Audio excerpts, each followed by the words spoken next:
TFT blood test क्या होता है? टीएफटी यानी कि थायराइड फंक्शन टेस्ट। ये ब्लड का बहुत ही इंपॉर्टेंट टेस्ट होता है। ये एक ब्लड टेस्ट होता है जो थायराइड ग्लैंड की फंक्शन को चेक करता है, क्या ग्लैंड ठीक से काम कर रहा है या फिर नहीं।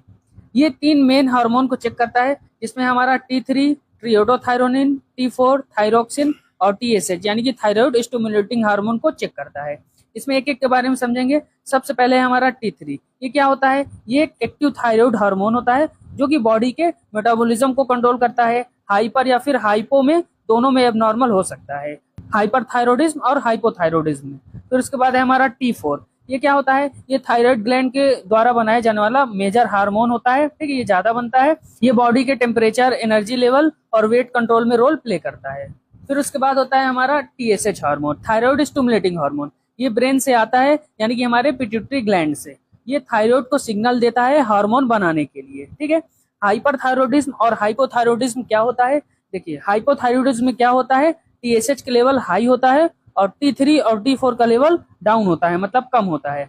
और हाइपरथायरॉयडिज्म में क्या होता है? TSH डाउन रहता है और T3 T4 हाई रहता है। आपको अपने रिपोर्ट में देखना है, आपका TSH बढ़ा हुआ है और T3 T4 अगर कम है तो आपको हाइपोथायरॉयडिज्म है, और अगर TSH कम है, T3 T4 बड़ा है तो आपको हाइपरथायरॉयडिज्म है। ठीक है, इसके लिए हम सैंपल यूज करते हैं सीरम, और सीरम हमें तब मिलता है जब ब्लड क्लॉट हो जाता है। हम क्लॉट एक्टिवेटर ट्यूब में कलेक्ट करते हैं ब्लड को और फिर उसे हम सेंट्रीफ्यूज करते हैं तो हमें सीरम मिलता है। अगर आपको ये वीडियो पसंद आती है तो एक रेड हार्ट कमेंट में जरूर ड्रॉप करें। इसी तरीके की इन्फॉर्मेटिव वीडियो के लिए टेकरान एमएलटी को फॉलो करें।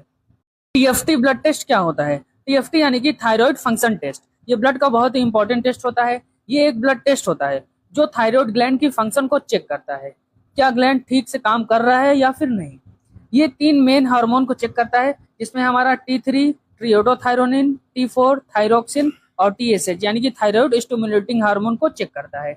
इसमें एक एक के बारे में समझेंगे। सबसे पहले हमारा T3, ये क्या होता है? ये एक एक्टिव थायराइड हार्मोन होता है जो कि बॉडी के मेटाबॉलिज्म को कंट्रोल करता है। हाइपर या फिर हाइपो में, दोनों में एबनॉर्मल हो सकता है, हाइपरथायरॉयडिज्म और हाइपोथायरॉयडिज्म में। फिर उसके बाद है हमारा T4, ये क्या होता है? ये थायराइड ग्लैंड के द्वारा बनाए जाने वाला मेजर हार्मोन होता है। ठीक है, ये ज्यादा बनता है। ये बॉडी के टेम्परेचर, एनर्जी लेवल और वेट कंट्रोल में रोल प्ले करता है।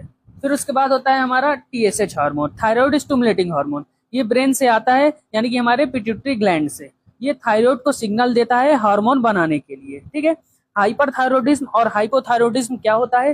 देखिए, हाइपोथायरॉयडिज्म में क्या होता है? TSH का लेवल हाई होता है और T3 और T4 का लेवल डाउन होता है, मतलब कम होता है। और हाइपरथायरॉयडिज्म में क्या होता है? TSH डाउन रहता है और T3 T4 हाई रहता है। आपको अपने रिपोर्ट में देखना है, आपका TSH बढ़ा हुआ है और T3 T4 अगर कम है तो आपको हाइपोथायरॉयडिज्म है, और अगर TSH कम है, T3 T4 बड़ा है तो आपको हाइपरथायरॉयडिज्म है। ठीक है, इसके लिए हम सैंपल यूज करते हैं सीरम, और सीरम हमें तब मिलता है जब ब्लड क्लॉट हो जाता है। हम क्लॉट एक्टिवेटर ट्यूब में कलेक्ट करते हैं ब्लड को और फिर उसे हम सेंट्रीफ्यूज करते हैं तो हमें सीरम मिलता है। अगर आपको ये वीडियो पसंद आती है तो एक रेड हार्ट कमेंट में जरूर ड्रॉप करें। इसी तरीके की इन्फॉर्मेटिव वीडियो के लिए टेकरान एमएलटी को फॉलो करें।